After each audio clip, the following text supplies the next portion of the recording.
Agarda yerni to'g'ri teshib o'tgan teshikka sakrasangiz nima bo'ladi? Birinchi bo'lib siz albatta gravitatsiya deb pastga tushib ketib, keskin tezlanishni boshlaysiz va yerning markaziga yetib borgan paytingizda siz soatiga 28,000 kilometr tezlikda tushayotgan bo'lasiz. Lekin qiziq narsa shundaki, siz yerning narigi tarafidagi teshikka yaqinlashayotgan paytingizda gravitatsiya sizni sekinlatishni boshlaydi va siz teshikdan otilib uchib ketmaysiz. Teshikdan shundoq biroz chiqib turib, yana orqaga tushib ketasiz. Va bu holat qaytarilaveradi va natijada havoning qarshiligi sizni sekinlashtirishni boshlaydi va siz yerning markazida uchib turgan holatda tiqilib qolasiz. Xuddi siz osh yemoqchi bo'lgan paytingizda xotiningiz sushi yeyman deb qoladi-ku, mana shunaqasiga o'rtada osilib qolasiz.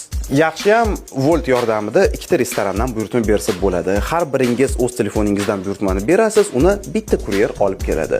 Bu deb narxi oshmaydi, xavotir olmang. Keyin agarda 14-fevralga byudjet kamroq